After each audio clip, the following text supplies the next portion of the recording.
Boa noite, pessoal. Sejam bem-vindos ao nosso curso Mulheres na História, Trajetória, Conquistas e Desafios. Sou o professor Sandro Ornelis, tá? Trabalho na EGOV desde 2020. Tá? Vocês estão acostumados a trabalhar comigo os cursos de língua portuguesa, redação oficial e raciocínio lógico. Hoje eu venho em nome da EGOV, em nome da nossa prefeita, em nome da nossa diretora, Ramatildes, tá? Apresentar o curso de Mulheres na História. Então, vou falar um pouquinho aqui. Tá? Eu estou falando e estou permitindo a entrada, tá? Então, nós temos a Lei 14.986, que é de setembro de 2024, que ela prevê que, a partir de 2025, a história das mulheres devem ser contadas de maneira transversal, tanto na educação básica, desde o ensino fundamental até o ensino médio.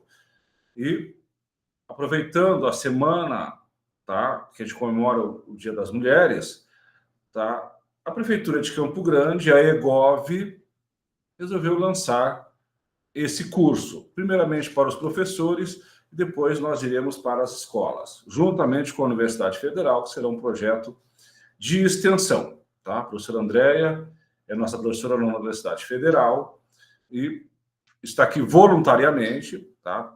Porque esses cursos da prefeitura só recebem hora-aula quem é servidor. Ela então foi voluntária, tá, para dar esse curso aqui. Vou falar um pouquinho sobre a professora Andréia e sobre o curso, e depois ela já começa.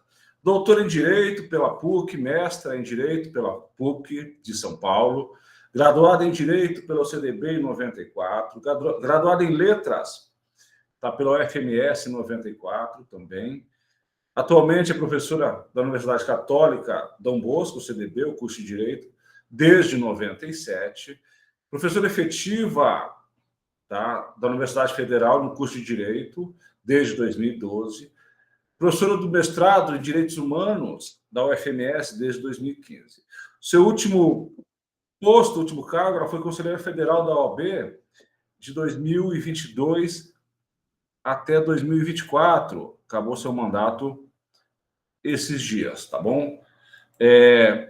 O nosso curso ele é dividido em 5 aulas. A primeira aula a gente vai trabalhar hoje a história do sufrágio feminino no Brasil e no mundo. Aula 2, história das mulheres negras.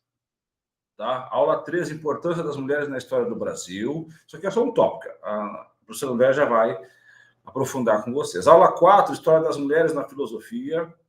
Tá? Na aula 4 também, história das mulheres na ciência. Aula 5, história das mulheres na cultura. Tá? E outros assuntos que nós vamos trabalhar aqui. Vou falar um pouquinho, tá, enquanto o pessoal entra, sobre o nosso curso. Terças e quintas são 5 encontros, das 18h30 até as 20 horas. Nossa live dura perto de 1h30, mais ou menos. Tá? São 15 horas, então são 10 horas de live e 5 horas de atividades. No finalzinho da aula hoje, a gente vai passar um modelinho da atividade. São 2 atividades que contam como carga horária. Tá? Para recebermos o certificado, temos que ter 75% dessas 15 horas, ou seja, 12, tá certo? Então, devemos assistir às lives e fazer as atividades. Eu posso faltar uma live? Uma live você pode, que você ainda fica com 13, né? Então, não perde o curso. A ementa aspectos da história, da ciência, das artes, da cultura do Brasil e do mundo, a partir das experiências e das perspectivas femininas. Como eu falei, a Lei 14.986, de 25 de setembro de 2024, alterou a LDB, incluindo o artigo 26B da referida lei. A obrigatoriedade da abordagem fundamentadas nas experiências e nas perspectivas femininas nos conteúdos curriculares do ensino fundamental e médio. Tá certo? Os objetivos do curso: capacitar os professores da rede de ensino municipal e outros servidores que se inscreveram para que possam ministrar aulas de diferentes disciplinas curriculares, incluindo abordagens fundamentadas nas experiências e nas perspectivas femininas nas diversas áreas do saber. O conteúdo programático, eu já falei, os 5, né? As 5 aulas que a gente vai trabalhar, e as aulas serão sempre aqui, certinho? Dá uma live até 8 horas, as atividades a gente tem que postar uma dia 12 de março, a outra dia 19. Hoje a gente faz um modelinho com 5 questõezinhas para vocês responderem, tá? O professor André e a IGOB sempre faz questão, tá? No final do nosso plano aqui tem a nossa bibliografia, tá? E vocês podem usar essa bibliografia, está autorizado pela IGOV, pela professora Andréia, nas suas aulas, nas suas atividades, tá bom? Então, estamos aqui com 32 alunos, um sucesso esse curso. Nós temos alunos aqui que são servidores e alguns convidados, tá? Depois, no finalzinho, a gente anuncia os nossos convidados. Com vocês, professora Andréia Flores. Professora, seja bem-vinda. Boa noite a todos. A gente está ajustando aqui. Bom, agora acho que acabou de dar certo. Bom, quero agradecer a presença de todos e eu começo dizendo por que eu estou aqui, né? A gente tem o ainda estou aqui e o porquê eu estou aqui. Como o professor Sandro falou, eu sou advogada criminalista, sou professora universitária, mas eu ministro a disciplina de Direito Penal. E em 2022 eu desempenhei a função de conselheira federal da OAB-MS. E aí, certo dia, no grupo de WhatsApp das conselheiras federais, eu recebi um texto, né, e olhei, pensem em um grupo com 80 mulheres, mais de 80 mulheres, nem tudo a gente consegue ver e consegue abrir. Mas eu acho que o destino mandou que eu clicasse ali naquele arquivo e era justamente uma lei estadual de Santa Catarina que instituía a história das mulheres como conteúdo interdisciplinar nas escolas estaduais de Santa Catarina. E aí, então, me valendo desse exemplo, né, o famoso Ctrl-C, Ctrl-V, eu resolvi apresentar isso aqui no nosso estado e levei, primeiramente, a deputada Mara Caseiro, e num evento de março, um evento de mulheres na Assembleia Legislativa, e também ao presidente da Câmara, vereador Carlão. Na Assembleia Legislativa, o projeto, então, foi apresentado por ela e foi aprovado. E na Câmara, quando ele chegou para aprovação, a sessão ela acabou sendo tumultuada por pessoas que estavam fazendo um manifesto contra o projeto, com cartazes dizendo, né, salvem as nossas crianças, e aí o comentário é de que o projeto era a favor do aborto.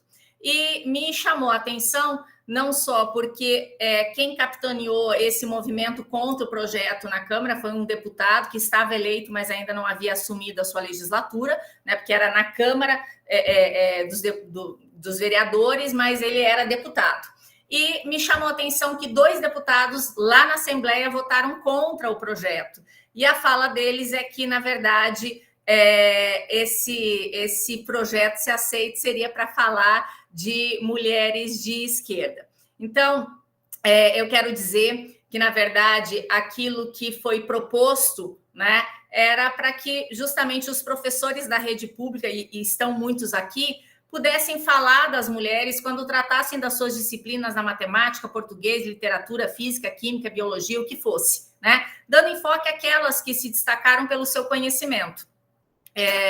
E aí, então, obviamente, que não tem nenhum cunho político. Felizmente, nós tivemos essa lei federal, como disse o Sandro, né, que incluiu no artigo 26B da LDB essa obrigatoriedade de abordar esse assunto e criar semana de valorização de mulheres que fizeram história nas escolas a partir de 2025. Então, estamos aqui, né? Eu não tenho nenhuma bandeira político-partidária. A minha bandeira não é vermelha, não é verde amarela, não é azul, a minha bandeira é branca, né? E eu quero tratar aqui de mulheres. Então, eu sei que a direita e a esquerda, assim como já trouxeram ao mundo ditadores, a esquerda e a direita também trouxeram mulheres que merecem, né, nos inspirar. E é exemplo disso, de como a gente vai falar de mulheres de todas as bandeiras ou aquelas que sequer se manifestaram politicamente. Eu trago aqui a história, por exemplo, de Marie Curie. A gente vai ter uma aula em que a gente vai falar de Marie Curie. Ela foi uma cientista, é a única pessoa no mundo que ganhou 2 vezes prêmio Nobel na categoria de ciência, um em física, outro em química. E a Marie Curie, ela teve 2 filhas. A Irene, que também foi cientista, também ganhadora de um prêmio Nobel, imagina uma família com 3, né? Foi declaradamente comunista, de esquerda, mas em compensação, sua filha Eve, que fez justamente a biografia sobre Marie Curie, ela era de direita, era amiga íntima de Eleanor Roosevelt, e ela teve uma atuação política na Segunda Guerra Mundial, ajudando os Estados Unidos contra os nazistas. Então, ela fazia mais ou menos ali um trabalho de espiã. Então, vejam que a gente vai tratar aqui de 2 irmãs, uma de esquerda e outra de direita, porque esse não é o enfoque. E aí, então, né, só justificando para que vocês não se preocupem com isso, que não vão ser, não há militância nesse curso, eu quero dizer por onde é que eu comecei.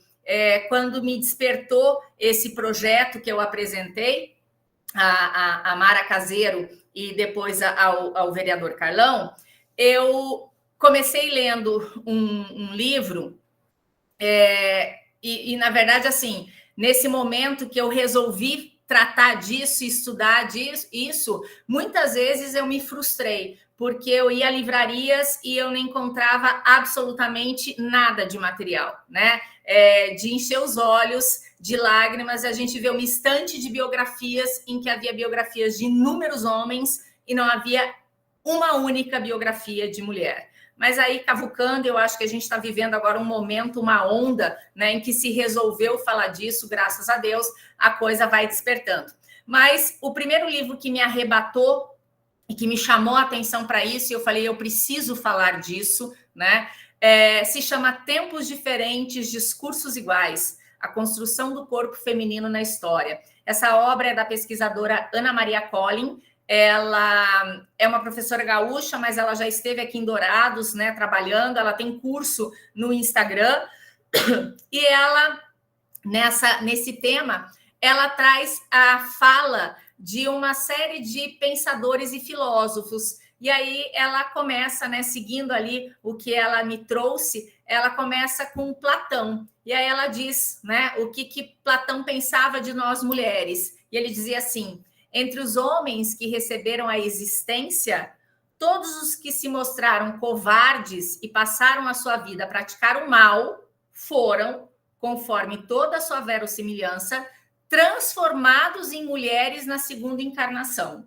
Ou seja, Platão, esse filósofo, né, que obviamente não pode ser mal falado, mas não precisamos concordar com tudo que ele pensava. Ele dizia que a mulher era a reencarnação de um homem covarde ou mau caráter, né? Quando ele fala homem covarde, eu imagino talvez esse medo que a gente tenha de barata, né? Talvez seja então isso, a gente é reencarnação de homem covarde, para ver a visão que ele tinha. E aí ele mesmo se questionava: conheces alguma profissão humana em que o gênero masculino não seja superior em todos os aspectos ao gênero feminino? Ou seja, a gente era, né, como disse Simone de Beauvoir, o segundo sexo. Aristóteles dizia que entre os animais é o homem que tem o cérebro maior, proporcionalmente ao seu tamanho. E o primeiro desvio é exatamente o nascimento de uma fêmea em vez de um macho. Da mesma forma que a humanidade é mais perfeita que o resto dos animais, dentro da humanidade o homem é mais perfeito que a mulher. E essa a razão é pela perfeição, pelo seu excesso de calor, né? Porque ele entende que o calor é instrumento básico da natureza. Então, Aristóteles também nos colocava em segundo plano. Voltaire dizia que no físico a mulher é, pela sua fisiologia, mais fraca do que o homem, e as emissões periódicas de sangue que enfraquecem as mulheres e as doenças que nascem da sua supressão, os tempos de gravidez, a necessidade de amamentar os filhos e de vigiar assiduamente, a delicadeza de seus membros torna as mulheres pouco capazes para todos os trabalhos, todos os ofícios que exigem força e resistência. Voltaire, ele teve uma amante chamada Émilie de Châtelet, que foi a mulher que, digamos assim, popularizou Isaac Newton, e muitas obras que, num primeiro momento, a gente atribuiu a Voltaire, depois a gente descobriu que eram delas, né? Então, ele não olhava para o seu lado para fazer uma afirmação como essa. O Rousseau dizia que quase todas as raparigas aprendem com repugnância a ler e escrever, mas quanto a segurar a agulha, é o que elas aprendem sempre de boa vontade. Rousseau foi altamente criticado por uma mulher chamada Mary Wollstonecraft, que a gente pode considerar como uma das primeiras feministas do mundo, uma inglesa, mãe de Mary Shelley, que escreveu a obra maravilhosa Frankenstein, né, que todos nós conhecemos a história. Immanuel Kant, um outro filósofo, dizia que para as mulheres nada de obrigações, nada de necessidade. As ordens, as imposições são insuportáveis para as mulheres. Quando elas fazem algo, fazem porque gostam de fazê-lo. E a arte consiste em fazer com que gostem o que é bom. Dificilmente entenderei que o belo sexo seja capaz de princípios. Ou seja, a gente não tinha princípios, a gente não tinha quase que caráter, né? Kierkegaard, um outro filósofo, dizia que o destino mais profundo da mulher é ser companheira do homem. Sempre, né, em segundo plano. Freud dizia que o fato de que se deve considerar as mulheres deficientes em referência ao sentido de justiça está, sem dúvida alguma, relacionada com o predomínio da inveja do pênis em sua vida intelectual. Ou seja, nós invejamos os pênis e aí, consequentemente, a gente se torna injusta. Bom, esses são só alguns dos pensadores, né? Todos esses tópicos eu tirei desse livro que eu referenciei, mas isso choca porque a gente vê que desde antes de Cristo a gente sempre foi vista como inferior. E a história da humanidade, ela sempre foi contada por homens, para homens, buscando os grandes feitos dos homens. E eu gosto muito de um ditado africano que diz que enquanto os leões não tiverem seus próprios historiadores, as histórias das caçadas glorificarão os caçadores. É necessário que nós, mulheres, comecemos a contar a história das mulheres. Só assim a gente vai realmente reescrevê-la. Então, eu acredito que esse contexto todo que vem desde muitos anos é o responsável por a gente ter uma misoginia que a gente vê, por exemplo, nos nossos espaços de poder. Hoje nós temos somente 14 senadoras, né, dentre 81 que ocupam o Senado. E, graças a Deus, o nosso estado está muito bem representado com 2 mulheres, né? Talvez um dos poucos estados com 2 mulheres. A nossa Assembleia Legislativa tem apenas 3 deputadas. A nossa Câmara dos Vereadores agora tem 2, né? Mas durante muito tempo teve uma só. O nosso Tribunal de Justiça, somente 3 desembargadoras para 34 desembargadores homens. STJ com 6 ministras e 24 ministros homens. O STF, né, já tínhamos só 2 ministras, agora temos só uma ministra para 10 ministros homens. Então, efetivamente, a gente precisa virar esse jogo. A Fundação Nobel, né, que foi fundada em 1900 e que premia em 5 categorias, paz, química, física, medicina e literatura, ela já agraciou 895 vezes homens e somente 64 mulheres, sendo que 2 foi para Marie Curie. Só 6,54% de mulheres foram laureadas com o Prêmio Nobel. Então, essa é a razão pela qual a gente tem tratados internacionais, como a Convenção sobre a Eliminação de Todas as Formas de Discriminação contra a Mulher, determinando que a gente precisa acelerar a igualdade de fato entre homens e mulheres. Né? Isso não é uma perfumaria e todas essas políticas, elas são temporárias, até que a gente atinja o objetivo de igualdade, né, e de oportunidade de tratamento igual entre homens e mulheres.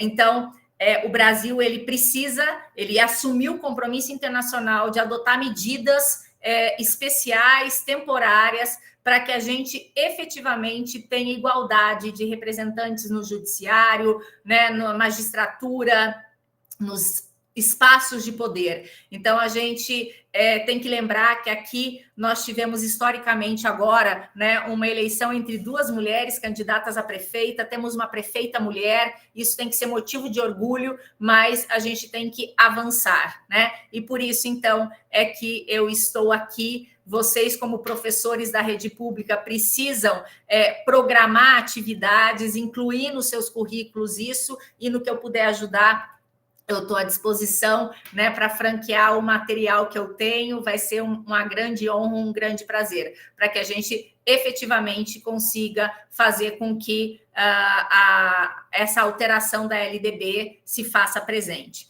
Então, hoje a gente começa a trabalhar esse tema, que é a história do sufrágio feminino no Brasil e no mundo, né? E para isso, eu consultei uma série de livros, né? Tenho eles aqui, deixei até a pilhazinha aqui do meu lado, mas ele está naquela apostilinha que vai ser franqueada a vocês, que foi feita por mim. Ali tem a referência de todos eles, e sempre que vocês precisarem, vocês podem falar: Andréia, me empresta tal livro, eu vou ter o maior prazer.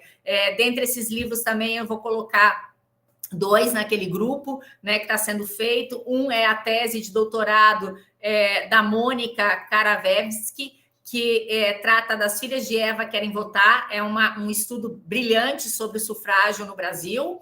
E também esse livro que eu citei, da Ana Maria Collins, que é Discursos Iguais, Tempos Diferentes. Bom, vamos lá. Antes de eu começar a falar um pouco da história do sufrágio, eu queria ler um conto bem pequenininho de uma escritora uruguaia, vencedora em 2021 do Prêmio Cervantes, chamada Cristina Peri Rossi. Como diz uma amiga minha que está aqui assistindo, a Sabrina, essa é uma obra que me atravessou, né? Um tema que você usa. Esse conto diz assim: eu tinha 5 anos e a professora escreveu no quadro: todos os homens são mortais. Senti um enorme alívio, um grande regozijo. Naquela tarde, quando saí da escola, corri para minha casa e abracei minha mãe muito estreitamente. Que sorte, mamãe, tu nunca vais morrer, disse-lhe arrebatadamente. O quê? Perguntou minha mãe surpresa. Separei-me dela e expliquei-lhe. A professora escreveu no quadro que os homens são mortais e você é mulher. Felizmente você é mulher. Eu disse e a abracei novamente.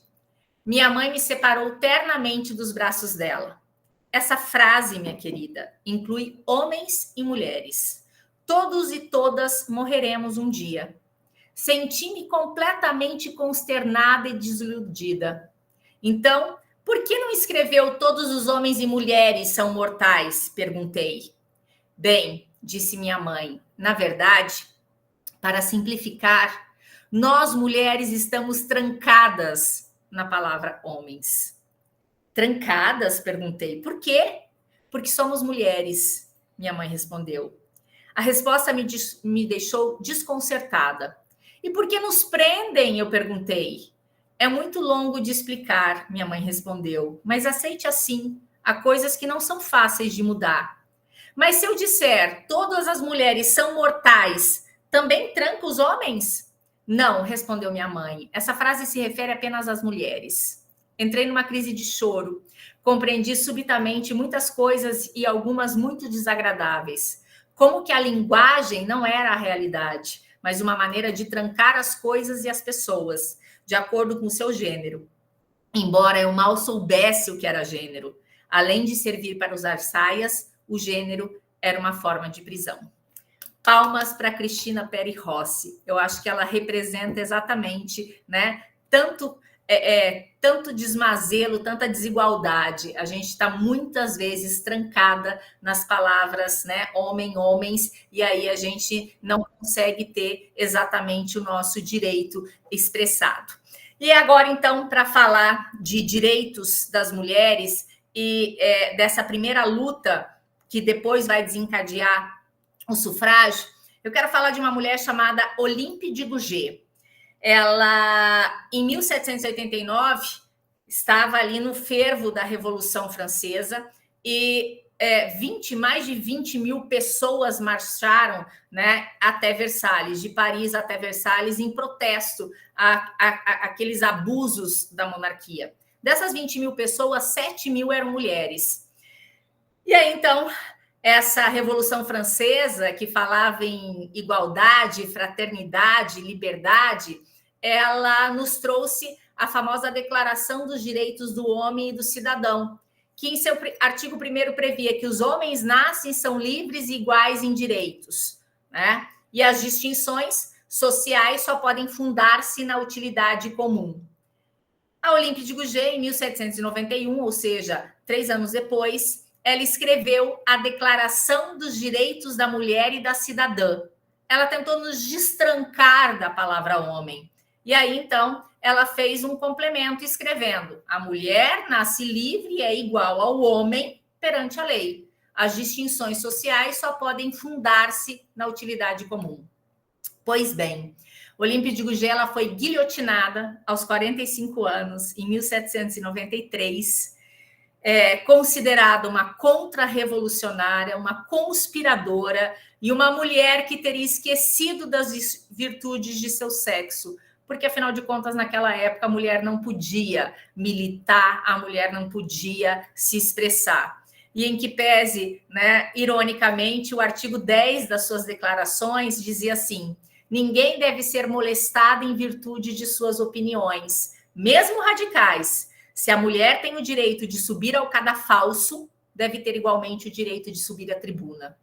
Então, vejam que ela não teve o direito de fala, ela não teve o direito de expressar e reivindicar por direitos para nós, mas ela subiu ao cadafalso e foi guilhotinada. Então, vejam que liberdade, igualdade e fraternidade era somente para os homens. Essa tese que eu citei, As Filhas de Eva Querem Votar, da pesquisadora Mônica Caravejix, e eu não sei se eu estou falando o sobrenome dela certo, porque é bem difícil de falar, né? Ela fez uma riquíssima pesquisa sobre o sufrágio no Brasil e no mundo. E aí a gente percebe que França e Itália, né, só tiveram o direito ao voto feminino em 1940. Portugal e Suíça foi muito tempo depois. Portugal foi praticamente o último país europeu, só em 1976.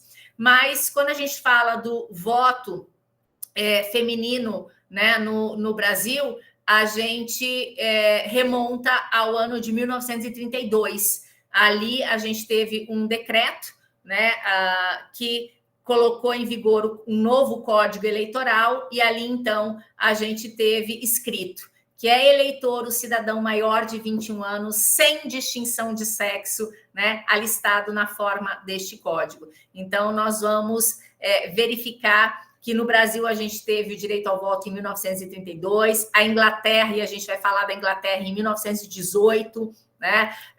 Na América do Sul, a Argentina foi em 1947, Paraguai foi o último país em 1967. Então, a gente teve esse boom ali. Vamos colocar, o primeiro país foi a Nova Zelândia e o Paraguai aqui e Portugal, dos últimos países.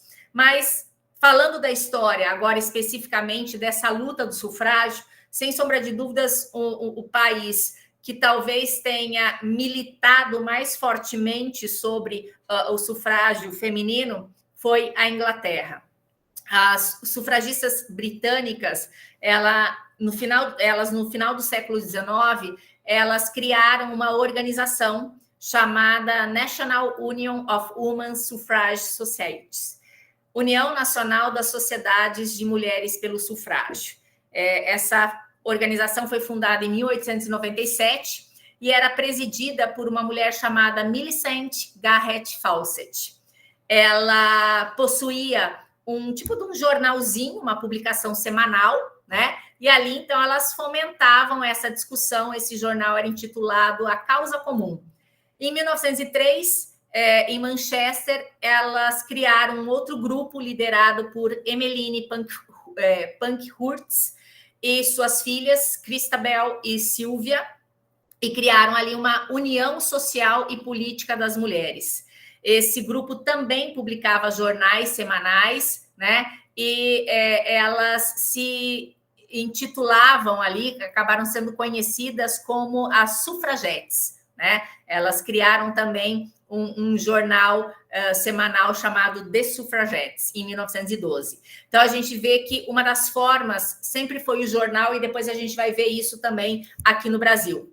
Só que a gente pode dizer que a luta pelo sufrágio na Inglaterra, ela teve um perfil muito diferente da luta aqui no Brasil, porque elas eram muito mais agressivas. Então, elas faziam atos, né, de atear fogo em caixas de correio, quebrar vidraças de lojas e casas. Elas se acorrentavam a portões em prédios públicos, né, até que os políticos chamassem e tivessem atenção a ela. E aí, obviamente, como retaliação a isso, muitas vezes essas militantes elas foram presas, elas foram espancadas, né? Então, foi algo bem mais agressivo.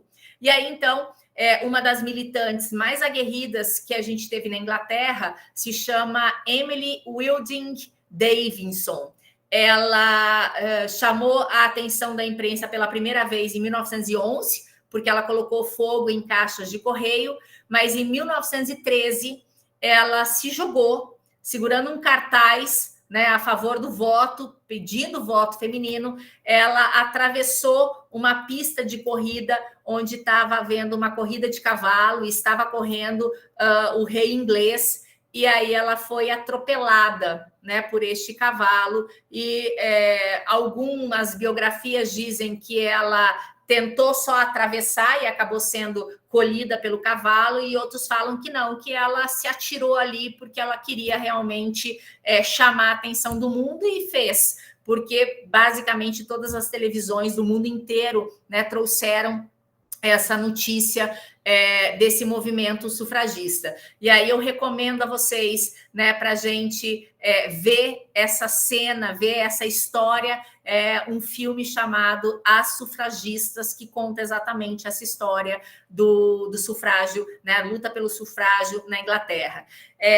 Oriundo, então, de toda essa movimentação, em 1917, foi apresentado um novo projeto de lei na Câmara dos Comuns, concedendo voto para as mulheres, só que concedendo só para as mulheres maiores de 30 anos.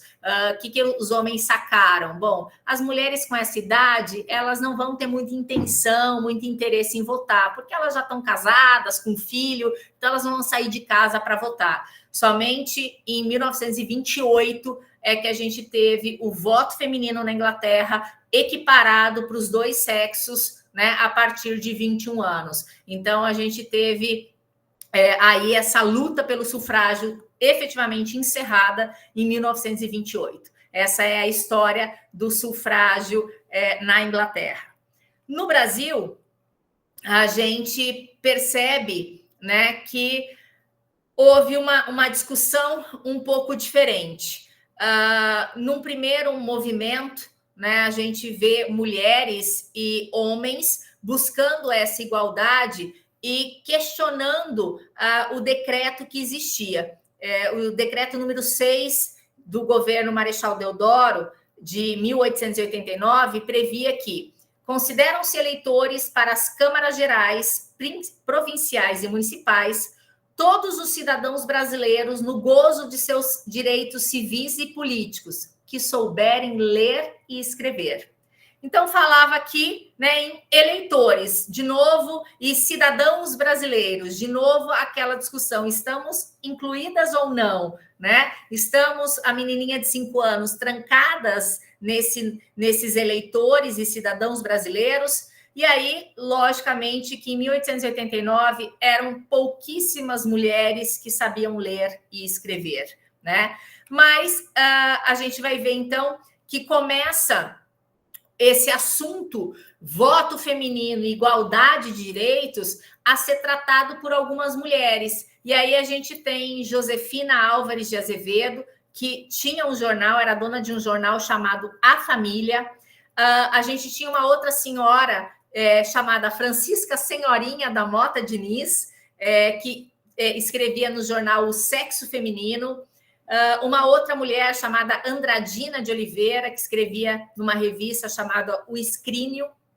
E Revocata Heloísa de Mello e Julieta de Mello Monteiro. Elas todas escreviam sobre essa questão das melhores condições educacionais para as mulheres, para a reforma de legislação matrimonial, porque, afinal de contas, a gente era um apêndice do homem, né? A época que se pagava dote, né, para o cara casar com a mulher.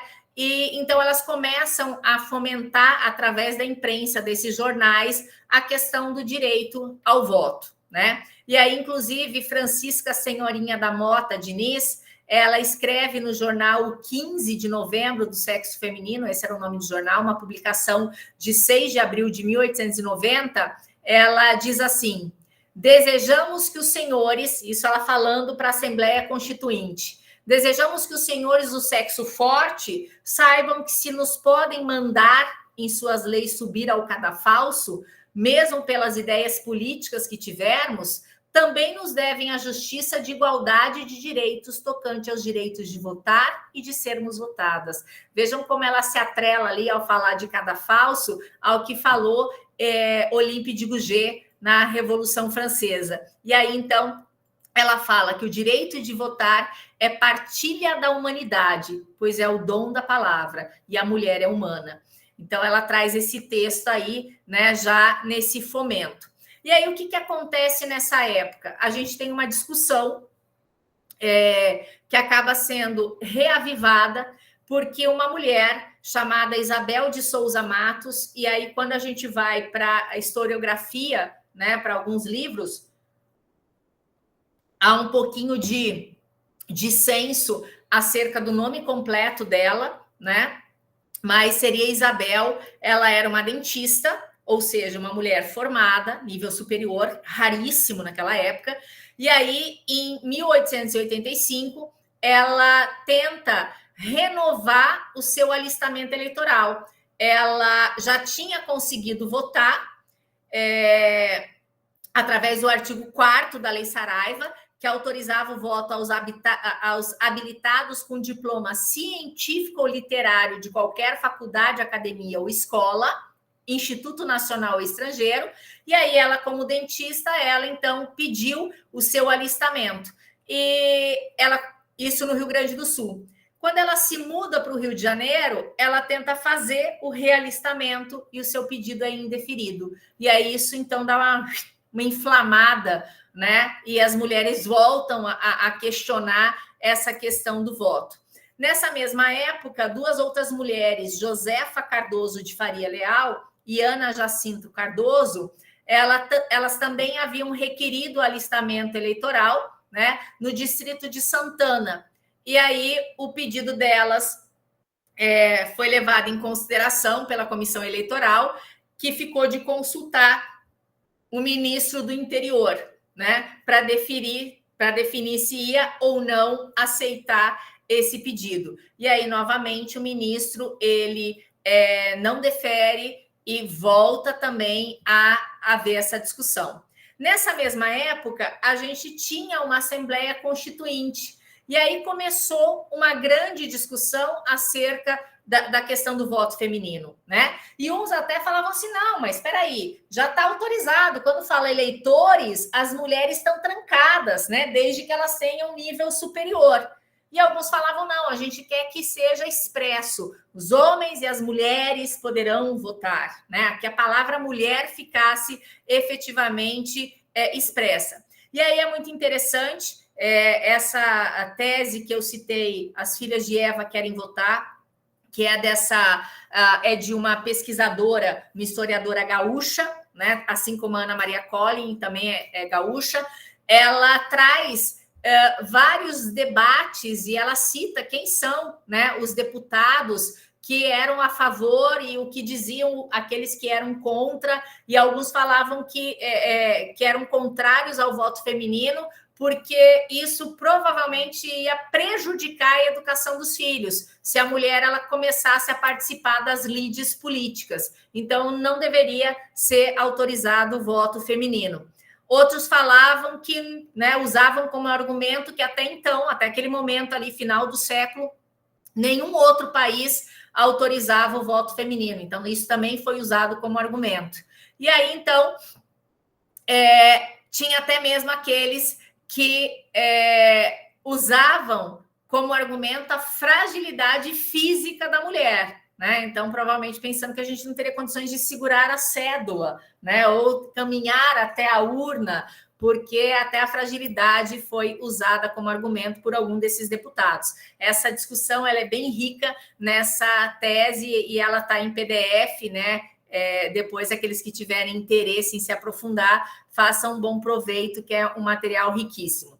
Mas, em 1893, a Nova Zelândia concede o direito ao voto para as cidadãs, e aí se torna a primeira nação a admitir o sufrágio para mulheres, ou seja, um dos argumentos já cai por terra, né? Essa é uma primeira conquista, e aí, então, até que a gente tenha a Primeira Guerra Mundial, a gente percebe que o voto feminino ele foi concedido somente em mais 3 países: a Austrália, a Finlândia e a Noruega, né?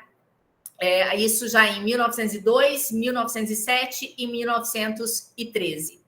Bom, em 1891, então, aquele pessoal que estava, né, os nossos constituintes que estavam discutindo esse assunto na Assembleia Constituinte, promulgam a nossa primeira Constituição Republicana, em 1891, e não vem aquilo que nós esperávamos, né? A gente não tinha expresso o direito das mulheres brasileiras poderem votar. O artigo 70 dessa Constituição dizia assim: são eleitores os cidadãos maiores de 21 anos que se alistarem na forma da lei. E aí, então, de novo, embora isso tenha sido chamado de sufrágio universal, universal para quem, né, cara pálida? Porque nós mulheres não estávamos incluídas aí. Bom, que acontece? Passa um bom tempo, a Constituição, então, de 1891, ela passa essa discussão, não vem o direito ao voto, a coisa dá uma esmorecida, né? E no parlamento só se volta a falar em sufrágio feminino em 1917 por um deputado fluminense chamado Maurício de Lacerda. Mas, né, com essa explícita não inclusão das mulheres no direito ao voto, a gente vê reavivar um pouco esse assunto. E aí, de novo, em 1905, 3 brasileiras conseguem, através daquele argumento, daquela lei Saraiva, que falava que era possível para os portadores de diploma superior, elas pedem e conseguem votar em Minas. E são elas Alzira Vieira Ferreira Neto, Cândida Maria dos Santos e Clotilde Francisca de Oliveira. Elas têm concedido o direito ao voto em 1905. Passa, então, um tempo de esmorecimento, e aí a gente tem, em 1910, o surgimento de um movimento organizado pleiteando o voto feminino, que é capitaneado por Leolinda de Figueiredo Daltro e Berta Lutz. A gente pode dizer, sem sombra de dúvidas, que quando a gente fala em sufrágio feminino, o nome que mais aparece, né, aquele que dá cara ao movimento, é o de Berta Lutz. A gente já vai falar um pouquinho sobre essa mulher, mas é importante a gente saber que, na verdade, Leolinda de Figueiredo Daltro, ela foi até um pouquinho mais pioneira, né? Ela fala e luta pelo voto feminino, especificamente a partir de 1910, né? Porque ela monta o Partido Republicano Feminino. E aí a Berta Lutz, em 1922, monta a Federação Brasileira pelo Progresso Feminino. Então, a gente tem aí essas 2 datas como muito importantes, porque a gente deixa de ter simplesmente algumas mulheres pleiteando para si o voto, algumas mulheres que são escritoras falando em seus jornais e suas revistas do voto feminino, e a gente passa a ter movimentos, né, efetivamente para essa emancipação. Então, a criação do Partido Republicano Feminino, presidido por Leolinda Daltro, e primeiro a Liga para a Emancipação Intelectual da Mulher, da Berta Lutz, e depois essa liga vira a Federação Brasileira pelo Progresso Feminino. Então, a gente, em que pese tem aí o nome da Berta Lutz como sendo o mais importante, mundialmente conhecido, e a gente vai saber por quê, a gente não pode deixar de fora a Leolinda Daltro, né? E aí, então, ela tem uma visão, uma pegada um pouco mais aguerrida, né?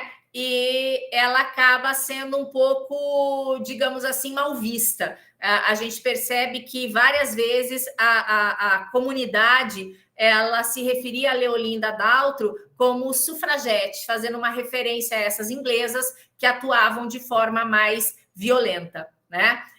Então a gente pode dizer que resumidamente, né, que o sufrágio feminino ele começa lá na década de 1850 com aquelas mulheres que eu citei antes, né? E aí aqui eu quero fazer um parênteses, eu citei, né, a Josefina, eu citei a Senhorinha, a Josefina Álvares de Azevedo, a Nísia Floresta também foi uma mulher importante dessa época, que foi no topo para que a gente pudesse entrar nas escolas. E aí eu trago aqui para vocês esses livros aqui, eles fazem parte de uma coleção chamada Escritoras do Brasil. Vocês podem adquirir esses livros na editora Senado. Tanto eles têm em PDF, gratuitamente, como a versão impressa, baratinho. Tem livro aqui que é R$ 8,00, R$ 12,00, R$ 20,00. Não paga o frete e em uma semana ele está na sua casa. Então, para vocês, né, que vão ter que daqui a um tempo tratar desses assuntos na escola e falar dessas mulheres, vocês têm acesso de uma forma bem fácil através da editora do Senado. Então, voltando, né? Na primeira toada, a gente tem essas mulheres, a partir de 1850, falando nos jornais sobre o voto. A discussão ferrenha na Constituinte entre 1890 e 1891, né, até que fosse promulgada a Constituição. E aí, essas duas datas, 1910, com o Partido Republicano Feminino, da Daltro, e depois a Federação Brasileira, da Berta Lutz, né? Resumindo, é como se a gente tivesse esse caminhar pelo voto. Mas então, quem são essas mulheres, né? Porque aqui a gente está para contar a história delas. A Leolinda Daltro, ela nasceu em 1859, ela foi conhecida por sua atuação em grupos indígenas do oeste do Brasil. Ela trabalhou pela alfabetização laica dos indígenas, né? Ela buscou a integração deles na sociedade sem conotação missionária. E depois a família dela migrou para o Rio de Janeiro, né? E ela sempre teve ela era vista de uma forma um pouco mais polêmica, em virtude até dessa atuação dela inovadora para a época, que era o debate público a favor de uma aculturação das tribos, né?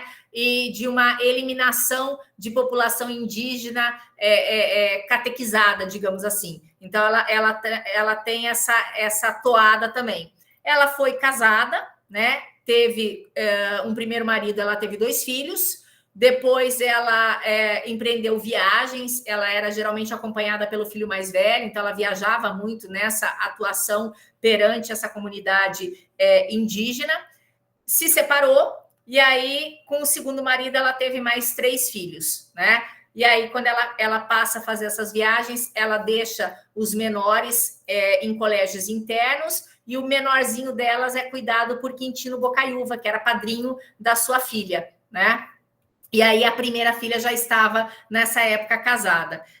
Em 1910, então, ela lança um jornal intitulado A Política, e aí ela começa a falar dessa plataforma eleitoral, e inclusive ela depois vai ter aspirações políticas, ela acaba se candidatando, né? A Leolinda, ela, como eu já tinha dito, ela cria esse Partido Republicano Feminino, né? E aí, então, ela, quando votado, né? Quando a gente tem a aprovação do Código Eleitoral e a gente passa a ter o direito não só a votar, como a ser eleita, ela se candidata a um cargo no Legislativo para 1935, e aí ela acaba não concretizando, porque ela morre em 4 de maio de 1935, né? Essa foi a vida dela, tanto uma militância pró-sufrágio feminino, como uma militância também para os indígenas.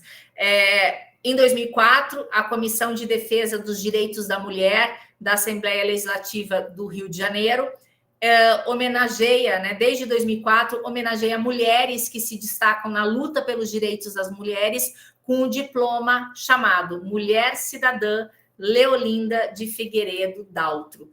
Esse prêmio ele se destina justamente a trazer, né, à luz mulheres que tenham se destacado, né, na defesa dos direitos das mulheres, né, nessas questões de gênero. Então, ele é entregue sempre nas comemorações do Dia Internacional da Mulher, provavelmente agora no mês de março, ou foi nessa semana, ou será na próxima, alguma mulher vai ganhar esse prêmio intitulado Leolinda Daltro. Então, essa é a primeira, digamos assim, grande aguerrida. Depois a gente tem que falar de Berta Lutz, né? Berta Lutz, ela é filha de um médico, Adolfo Lutz, e de uma enfermeira. Ela estudou biologia na Sorbonne, em Paris, então vejam que a gente está falando de uma mulher cultíssima, né? Que teve chances, uma família que lhe deu condições, e aí depois que ela se forma em biologia, ela volta ao Brasil. Ela é a segunda mulher brasileira a passar num concurso público. Ela prestou concurso para trabalhar no Museu Nacional do Rio de Janeiro, né? E se aposentou trabalhando lá. E ao lado de outras pioneiras, como a gente viu, ela votou, né? Ela trabalhou, lutou pelo voto feminino. Em 1919, ela criou a Liga para a Emancipação Intelectual da Mulher, e esse foi o embrião para aquela federação que eu falei, Federação Brasileira pelo Progresso Feminino, né, que teve um importante papel. Em 1922, ela representou as brasileiras na Assembleia Geral da Liga das Mulheres Eleitoras nos Estados Unidos. Ela foi eleita vice-presidente da Sociedade Pan-Americana, né, de luta pelo voto. E 10 anos depois do ingresso das brasileiras na Liga, né, em 1932, é que a gente tem, por Getúlio Vargas, o direito ao voto sendo deferido para a gente. Ela também se formou em Direito, a Berta Lutz, e em 1926 ela fez uma comitiva que recepcionou no Brasil Marie Curie, aquela cientista que eu falei que é a única o único ser humano que já ganhou 2 vezes prêmio Nobel em ciência, um em física, outro em química. Então, ela estava sempre aí nesse meio, né, das mulheres do conhecimento, das mulheres da ciência. E em 1928, ela fez uma campanha pelo voto feminino, e aí tem fotos dela, ela jogava panfletos de um avião. E aí, em 1934, ela, inclusive, foi candidata a deputada federal, ela não se elegeu, depois a gente vai ver que ela, na verdade, acaba depois entrando como suplente. Aqui a gente tem um livrinho dela, que conta um pouquinho da história dela, e é um livro bom para adolescente, porque ele vem em forma de quadrinhos, chama Berta Lutz e a Carta da ONU. Falo isso porque a Berta, ela não só teve esse trabalho aí pelo voto feminino, né? Ela também organizou o primeiro congresso feminino do país, atuou na Organização Internacional do Trabalho, em que discutiu temas relacionados à proteção do trabalho da mulher, fundou a União Universitária Feminina, a Liga Eleitoral Independente, e ela foi escolhida, nomeada, digamos assim, por Getúlio Vargas, a representar o Brasil na comitiva que era integrada por 8 brasileiros na ONU, quando foi montada a ONU pós, né, Segunda Guerra Mundial, ela estava lá entre a comitiva brasileira. E aí, então, eu gosto muito, já citei muito a Berta Lutz, porque quando ela foi para a ONU, em 1945, eram pouquíssimas mulheres. Eu acho que ao todo nós tínhamos somente 8 mulheres representando, né, todos aqueles 45 países. E ela defendeu que em alguns trechos da Carta da ONU se colocasse expressamente a palavra mulher, né? De novo, a gente vendo aquilo que a menininha do conto da Cristina Peri Rossi falava, tem que destrancar a mulher. Então, ela queria que aparecesse a palavra, e ela dizia assim, onde as regras não são definidas, as mulheres são tiradas do jogo. E, por incrível que pareça, nesse livro conta que as outras mulheres, e principalmente a mulher americana, foi contra, dizendo o seguinte, olha, nós já chegamos até aqui, vamos com calma, não vamos pedir muita coisa para as mulheres, não. E ela falou, justamente, porque nós estamos aqui é que a gente tem que pedir, né? E aí, por incrível que pareça, ela acabou sendo acolhida, digamos assim, por homens, né, que estavam em comitivas de outros países, e aí ela fez ali toda uma campanha e a gente conseguiu que tivesse efetivamente expresso a palavra mulher no artigo que tange ao direito aos cargos da ONU. Por incrível que pareça, até hoje o maior cargo da ONU nunca foi ocupado por uma mulher. Então, ela já preocupada com isso em 1945, mesmo estando expresso a palavra mulher, a gente nunca ocupou, né, o maior cargo da ONU. Então, ela teve essa grande luta aí, eu falei 45, mas eram 50 países, né, nessa conferência de São Francisco, nos Estados Unidos, em que foi criada a ONU e foi escrita a Carta da ONU, né? Então, essa grande militante.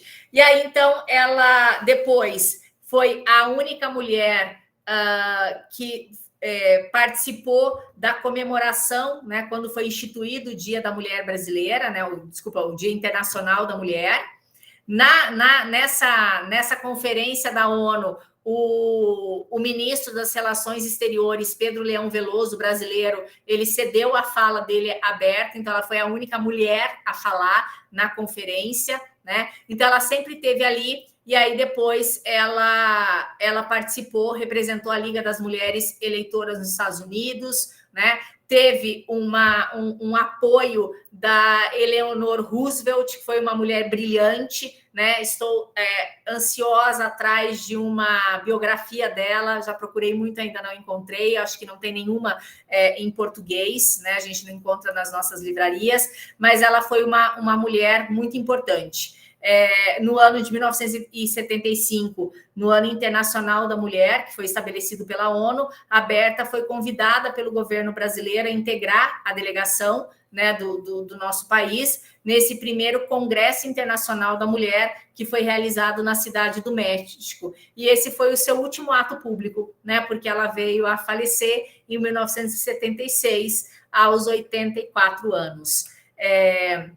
Então, essa é uma mulher que a gente não pode deixar de referenciar, né? As nossas meninas nas escolas, no ensino médio, no ensino fundamental, tem que já se acostumar e tem que saber quem é Berta Lutz, porque realmente nós não teríamos chegado hoje onde estamos se não fosse por ela.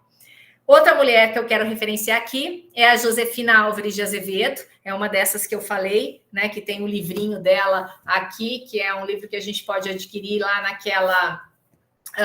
naquela livraria do Senado. Esse aqui se chama Mulher Moderna, eu tenho também ele em PDF, depois se vocês quiserem eu mando, eu às vezes baixo em PDF até que eu consiga eu impresso, porque eu sou da época de ler, né, eu gosto de ler, eu gosto de sublinhar, eu gosto de rabiscar, então para mim tem que ser livro físico.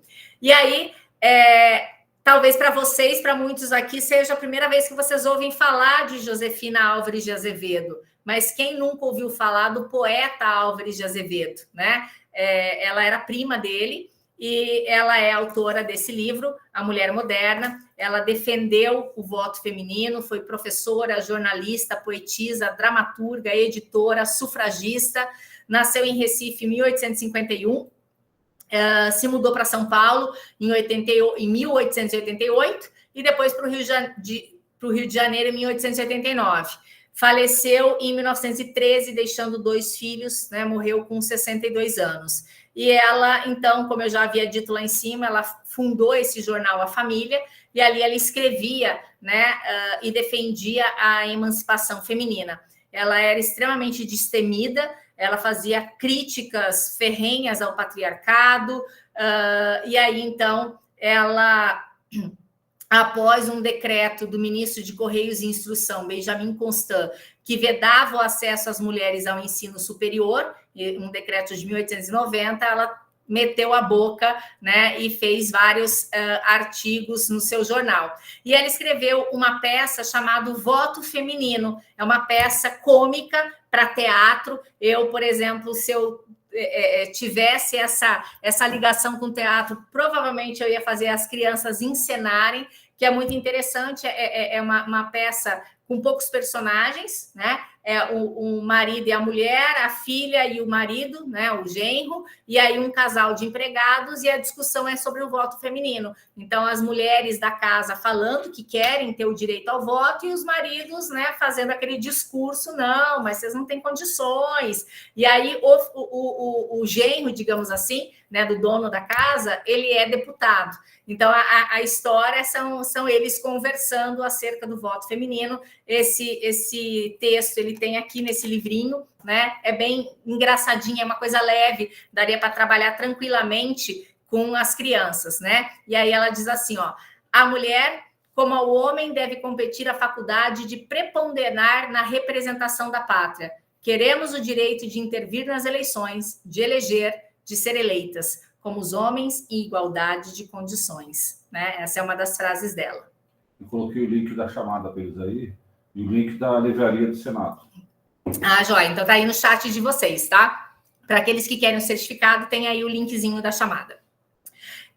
E essa mulher, então, Josefina Álvares de Azevedo, ela publica, né, em 1897, uma série de biografias que são consideradas assim, de mulheres que se despontavam por sua aptidão intelectual, coragem, virtude. Então, também é uma obra bacana em que ela fala, por exemplo, de Joana d'Arc, Isabel de Espanha, também existe de Cleópatra, e ela traz, né, existe esse livro aí em PDF, chama Galeria, com 2 L's, Ilustre, tá? Disponível em PDF, é mais uma obra de Josefina Álvares de Azevedo.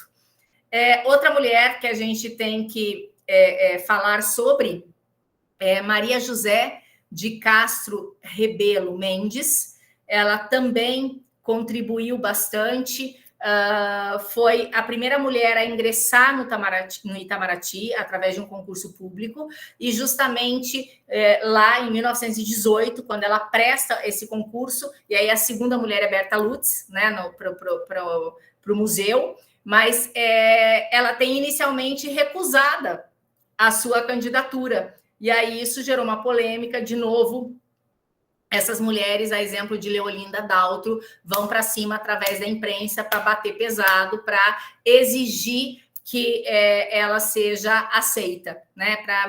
Inclusive tem um exame oral em que ela vai ser submetida, e essas mulheres todas elas vão para assistir, para dar um apoio moral. Então, Maria José de Castro Rebelo Mendes é uma mulher que entra para a nossa história, porque ela é a primeira mulher a passar num concurso público e teve que ali, né, suar a camisa e dizer: eu posso, eu tenho, né, direito, porque eu passei na prova.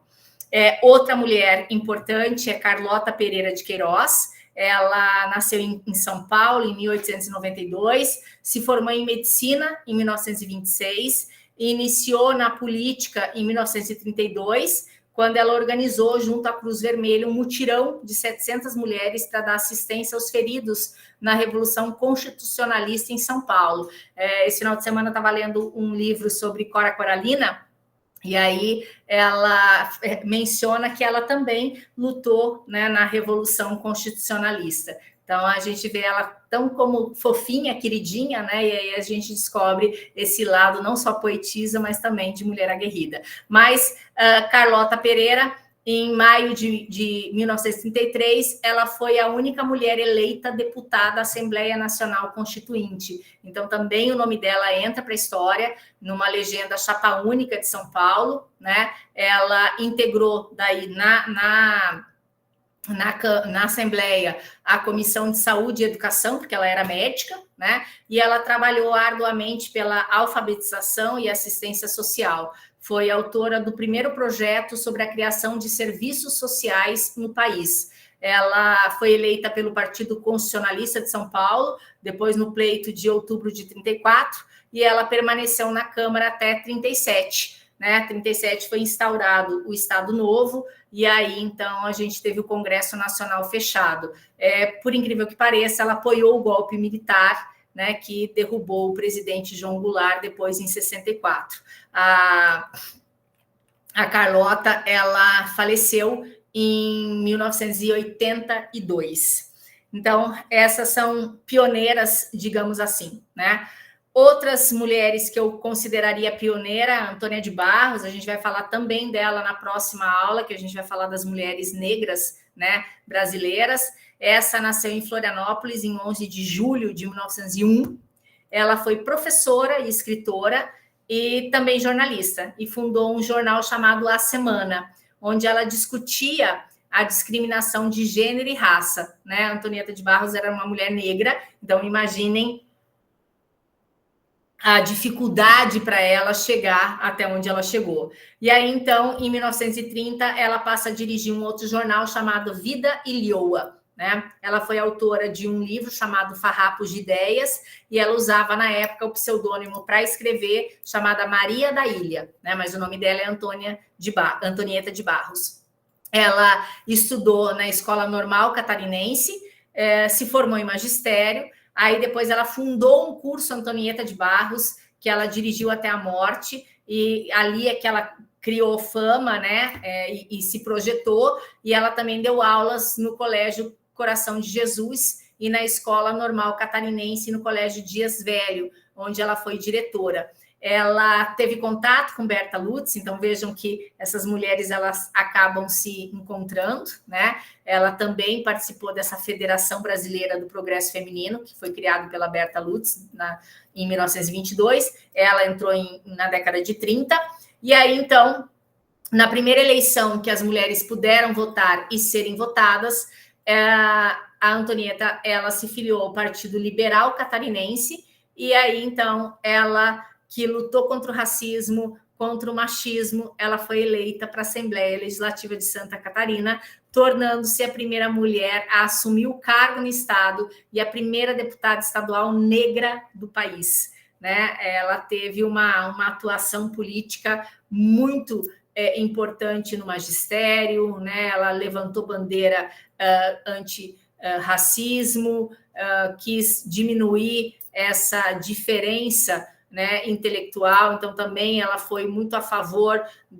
de se escolher, por exemplo, diretores, de haver eleição para diretores de escola, né, para que fosse reduzida a influência política na escolha de diretores escolares. Então, ela teve uma grande atuação. Em 2023, através da Lei 14.518, o nome dela foi inscrito no livro de Aço, como heroína da pátria, né, por essa sua atuação como jornalista, como professora, como política, né, e ela também merece estar na nossa listinha. E aí a Assembleia Legislativa de Santa Catarina criou depois o Prêmio Antonieta de Barros para homenagear mulheres que combatem a desigualdade de gênero. Uma outra dica que eu dou para todos, né, para procurarem material aí para os alunos de vocês, é justamente esse livro de Aço. Vocês jogam aí no Google, ou vocês entram no Senado, tem lá o livro de Aço com o nome, né, dos nossos heróis e das nossas heroínas, e a gente vai ver que nós temos muitas mulheres que a gente vai falar aqui, elas foram incluídas nesse livro de Aço, que fica em Brasília, né, no nosso panteão. Essas mulheres, geralmente, elas são indicadas por senadoras ou deputadas, e aí passa-se, né, por um crivo, e elas são introduzidas através de lei. Então, aqui incluiu a Antonieta é uma lei de 2023, ou seja, é uma das últimas a ser incluída nesse livro de aço, né? Mas é uma excelente fonte de cultura para todos vocês. Outra mulher, e aí a gente já está mais avançado, né? Mas que desponta também, como sendo uma das primeiras, se chama Ivete Vargas, na verdade, Cândida Ivete Vargas Tast. Ela nasceu em 1927, em São Borja. Seu avô materno era irmão do presidente Vargas, né? Então ela tem aí esse pedigree. Aos 15 anos, ela começou a colaborar com artigos para jornal Brasil-Portugal, se formou em História, Geografia, Letras Neolatinas pela Pontifícia Universidade Católica do Rio de Janeiro e foi eleita deputada federal por São Paulo em outubro de 50, pelo Partido Trabalhista Brasileiro. Em 53, o governo a nomeou representante brasileira na Organização das Nações Unidas, em Nova York. Ela foi eleita deputada federal em 57, novamente, pelo PTB, e depois, em 62, ela se reelegeu deputada federal pelo Rio de Janeiro. E nessa época do bipartidarismo, ela se filiou ao Movimento Democrático Brasileiro, né? Se elegeu deputada federal por São Paulo em 66, e aí o mandato dela foi cassado no ato institucional número 5, né, que a afastou da vida política. Em 78, ela foi extinto, né, esse bipartidarismo, e aí em 80 o Tribunal Superior Eleitoral autorizou o registro do Partido Democrático Trabalhista, né, que foi criado por Leonel Brizola e presidido por Ivete Vargas até sua morte em 84. Então, ela foi presidente do PDT. Então, essa também é uma mulher que teve aí uma vida, né, naquela época, que eram poucas também, que se destacou. Outra mulher é Cristina Tavares, Maria Cristina de Lima Tavares Correia, nasceu em 1936 em Pernambuco, se formou em línguas neolatinas na Faculdade de Filosofia da Universidade do Recife, que atualmente é a Universidade Federal de Pernambuco, né? Foi eleita deputada federal em 78 e cumpriu 3 mandatos sucessivos. Ela integrou o chamado Grupo Autêntico do MDB e se destacou pela resistência ao regime militar. Em 80 a 82, ela integrou a Comissão Parlamentar de Inquérito, CPI, sobre a comercialização do café brasileiro. E em 81 participou da CPI sobre a fome, desnutrição e falta de saúde na população de baixa renda. Em 83, ela fundou o Centro de Estudos Políticos e Sociais Teotônio Vilela, que foi dedicado à análise e discussão dos problemas de interesses do povo brasileiro, né? E em 82 ela foi uma das fundadoras do PSDB em Pernambuco. Seu último mandato integrou a Assembleia Nacional Constituinte, né? E foi relatora da Subcomissão da Ciência e Tecnologia de Comunicações. Então a gente percebe que as mulheres que se destacam, né, e que chegam a um cargo como deputada federal, a gente vê que elas têm um altíssimo nível intelectual, né? Então, às vezes, o que a gente tem uma série que conta a história de Isabel Allende, que foi militante, né? Ela acabou tendo até que se exilar quando houve o golpe de Pinochet, que afastou Allende do poder. Ela era distante, tanto é que na série não aparece nenhuma relação dela com o presidente Allende, né? Mas ela se torna depois uma grande escritora. Eu acho que é a escritora latino-americana mais premiada e que mais escreve, né? Mais lida no mundo.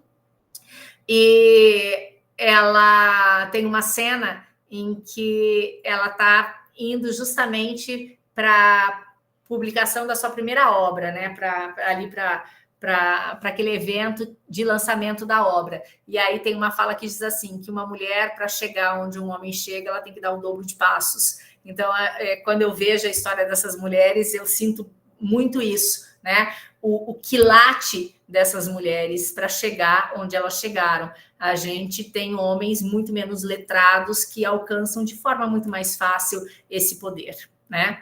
Bom, então, no Brasil, acho que essa é a toada, né, quando a gente fala de voto, e não só daquelas que lutaram para que a gente pudesse votar, mas depois aquelas que alçaram cargos sendo eleitas, né?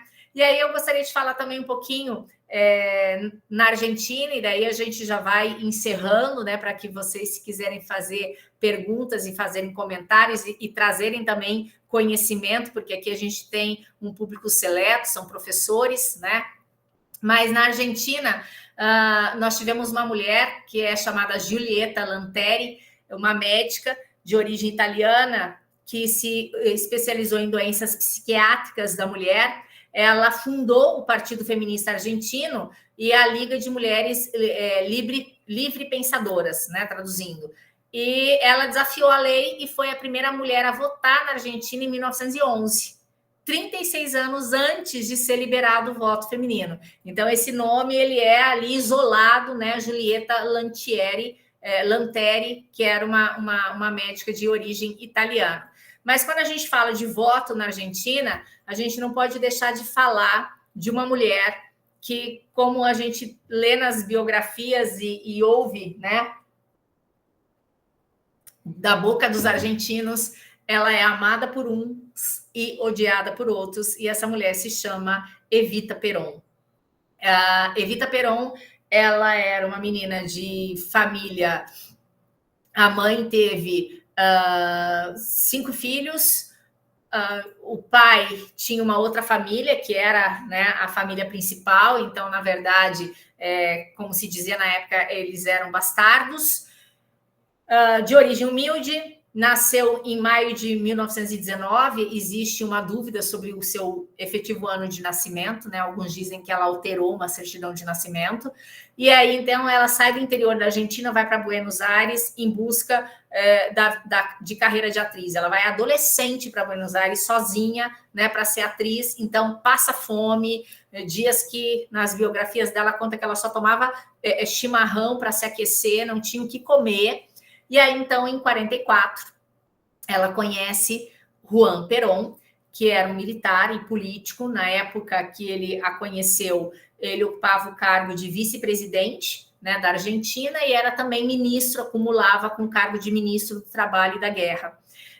Houve um descarrilhamento de um trem, um desastre numa cidade do interior, e aí eles resolvem fazer um movimento, né, um evento, uma campanha de arrecadação de mantimentos e dinheiro, e lá ele conhece Evita, que está como atriz, né? E aí, então, eles começam um namorinho. O Perón, ele era um cara que não se afinava com tudo que os militares pregavam na época, né? Ele tinha essa atuação junto ao Ministério do Trabalho muito forte, então ele lutava muito pelas leis trabalhistas, né, pelo povão mesmo, e aí os militares prendem ele, embora ele também seja militar, ele é preso em 1945, por não afinar com quem estava no poder, e aí, então, ele é preso, né? Ele está numa casa retirada lá com a Evita, eles ainda não eram casados, namoravam, e aí ela revira o mundo, ela faz uma atuação para libertar, ela faz comício, e ela arrebanha o povo lá da Central dos Trabalhadores, e aí eles conseguem libertar, os militares se sentem acuados, libertam Perón. Aí ele fala, bom, uma mulher dessa, né, vou casar. Casa com ela, e aí logo em seguida, em 46, ele se elege presidente da Argentina. E aí, então, já casado, ela é a primeira-dama, se torna a primeira-dama. O povão é enlouquecido por ela, porque ela faz um trabalho assistencial muito bonito e muito forte, mas a elite não suporta. Por quê? Porque ela era uma atriz, e a gente sabe que naquela época, né, as atrizes elas eram mal vistas, porque tinham uma vida sexual desregrada, e isso para os padrões, né, da elite era um absurdo. Então, ela nunca conseguiu entrar naquelas associações beneficentes que eram presididas e frequentadas por mulheres da alta sociedade, porque ela não era bem vista. E aí ela fala, ah, tá, bonitas, então é assim, vou criar a minha. E ela cria, e ela trabalha incessantemente lá no Ministério do Trabalho, ela pega uma sala lá e ela monta. Então, ela dá expediente todo dia, e aí forma-se aquela fila enorme de pessoas, né, que vão lá pedir coisas, e aí, né, lendo as suas biografias, e aqui a gente vai vendo, né, que conforme o biógrafo, a gente tem, às vezes, uma história ou outra. Aqui eu tenho duas dela, Eva, a Madonna dos Descaminados, e La Version de Eva. São duas biografias muito boas. E aí, então, a gente verifica, né, que ela, nessa atuação, as pessoas chegam lá, assim, de madrugada, né, naquele frio argentino, para pedir um colchão. Aí ela fala assim, a senhora quer um colchão, quantos filhos a senhora tem? Aí eu tenho 4, a senhora tem colchão para todo mundo? Não. Então, anota aí, 4 colchões. A senhora tem cama?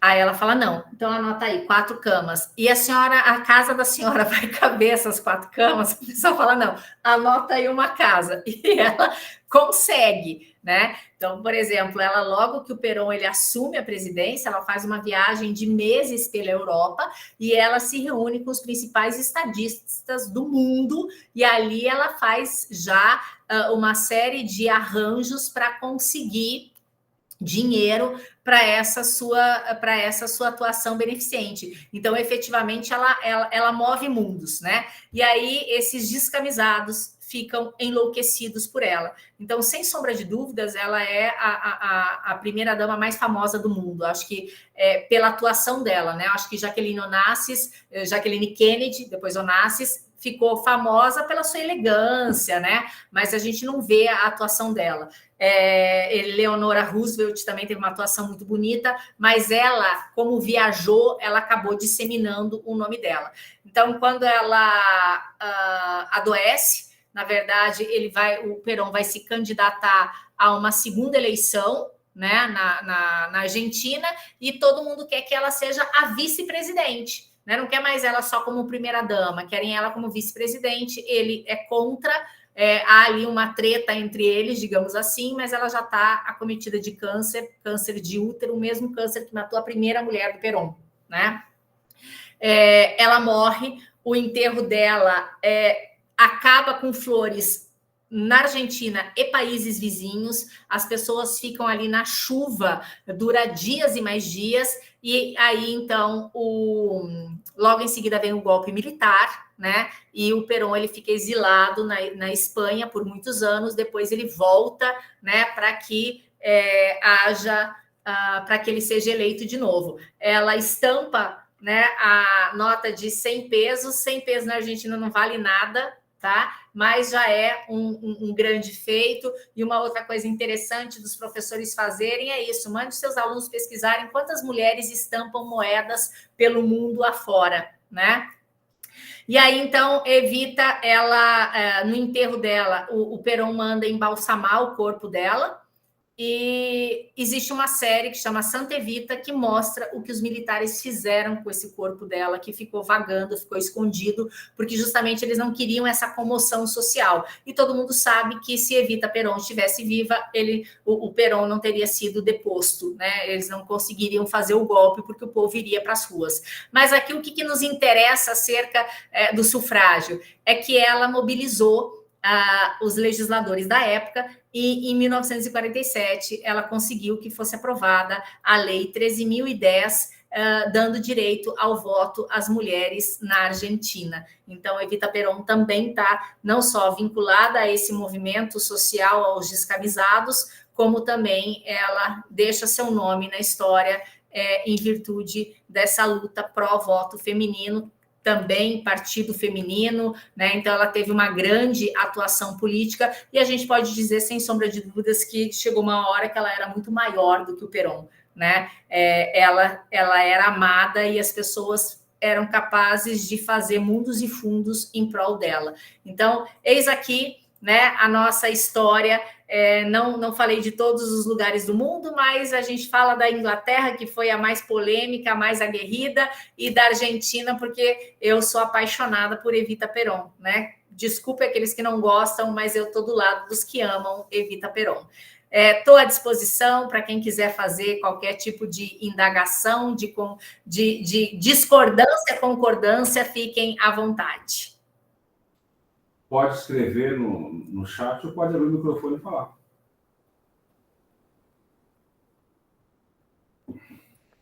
Andréia, Bia aqui. Oi.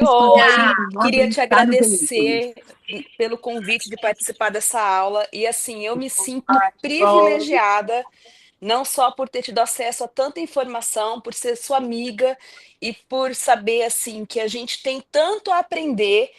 Obrigada. Quero, se Deus quiser, acompanhar todos os seus dias de aula aqui, e acho que a gente tem muito a aprender e muito a inspirar, né, com tudo isso, com toda essa história, com tantas histórias, tantas mulheres fortes, aguerridas que têm muito a nos ensinar. Obrigada, viu? Só isso que eu tenho a dizer a você. Obrigada por estar aqui, Bia, você que representa a gente na OAB, na Comissão da Mulher, né? Então você é a nossa representante lá e foi na gestão passada e está por merecimento nessa gestão. Eu tenho uma frase que eu sempre falo para a Manu, minha filha, cada vez que ela ouve funk, eu falo, minha filha, teve tanta mulher que morreu para a gente ter direitos no mundo, né?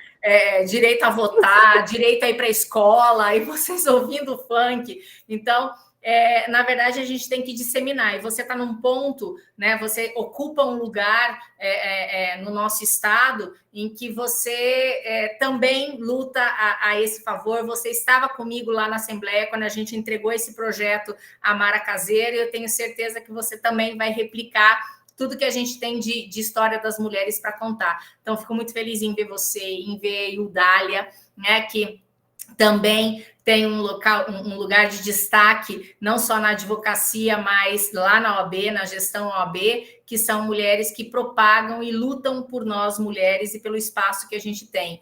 Sabrina também, que bom estar te vendo aqui, que também, né, quando eu falei lá que o livro me atravessou, foi pensando em você, porque essa frase é sua, te copiei. Muito obrigada, eu agradeço demais.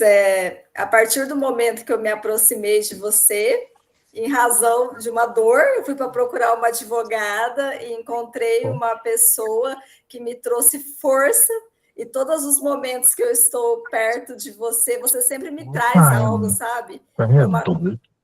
Dá para escutar? Dá. Eu estou escutando. Sempre me traz algo, assim, um aprendizado. O livro que você deu para que eu lesse, nossa, eu hoje até falei para uma amiga assim, eu recebi um verdadeiro presente.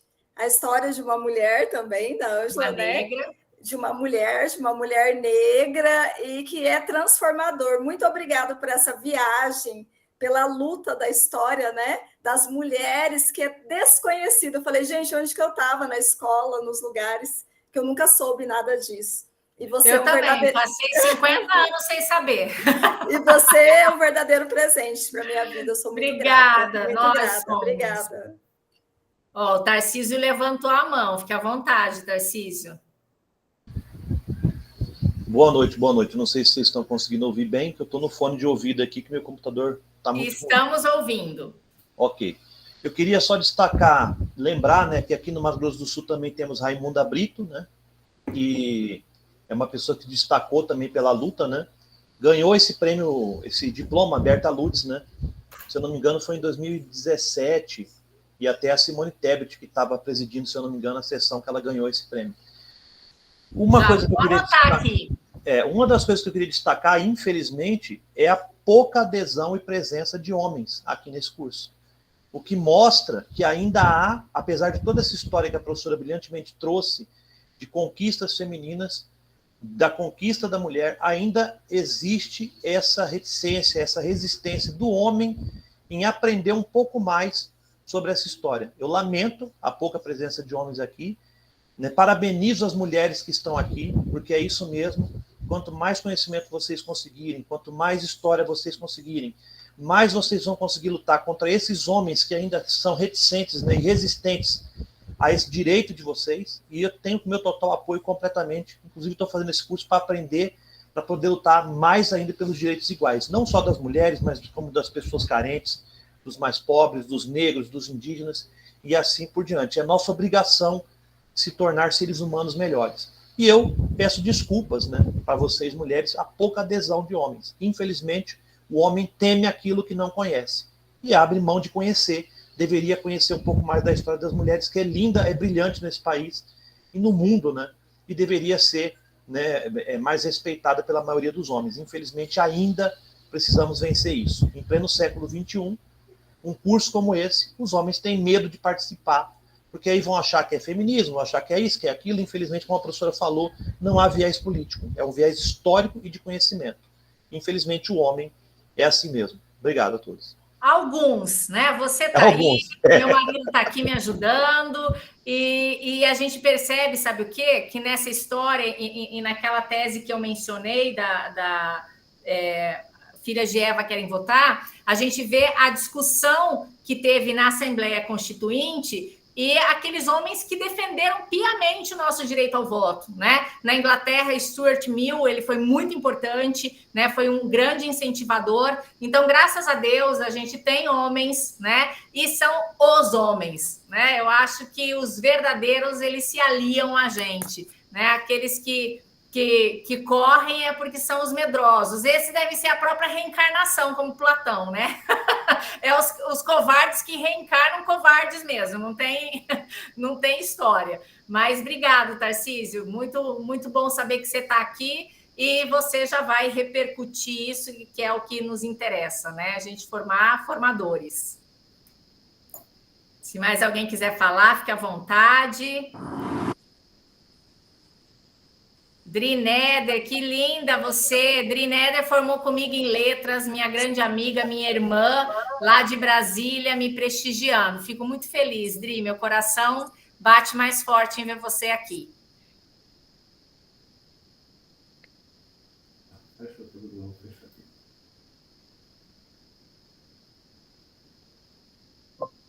Pessoal, agradecemos a presença de todos, tá? Nossa primeira live. Eu coloquei a lista de chamada algumas vezes, vou colocar de novo, tá? Para que vocês assinem. Mas mesmo assim, o sistema preenche para nós.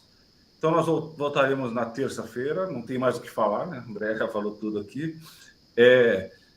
Quem quiser convidar amigos e amigas, colegas, a participar, tá? A gente emite até o certificado pela palestra, hoje do tema de hoje, mas convido a todos que permaneçam até o final. A EGOV, tá? Então, o primeiro curso online é o da professora Andréia. Então, hoje nós estamos começando oficialmente o ano de 2025, né? Assim que se fala, né? Dia 25 de março, a gente começa comigo o curso de redação oficial, tá? Abril, eu vou dar o curso de sintaxe, análise sintática, a gente vai divulgando aqui. Mas se conhecer alguém que queira participar desse curso na escola, ou no convívio de vocês, pode indicar, tá bom? Então, vocês viram que a gente começou na hora hoje, 18h30, e a gente costuma começar sempre na hora. Palestra dura perto de 1h30, então 20 e pouquinho, a gente termina. Coloquei aqui o site da Livraria do Senado, para vocês entrarem lá e conhecer, tem muitos livros mesmo, tá? Depois a gente coloca no grupo, o grupo não é obrigatório, mas a gente passa as informações do curso e tudo. A gente vai colocar a professora Andréa no grupo também, para passar essa bibliografia para vocês. Se tiverem dúvidas que não puderam fazer aqui, podem perguntar no grupo, ou no meu privado, no privado da professora Andréa, que a gente responde. Pessoal, uma boa noite, até terça. Muito obrigado. Fiquem com Deus. Boa noite a todos. Um abraço. Boa noite, obrigada. Até terça. Até terça.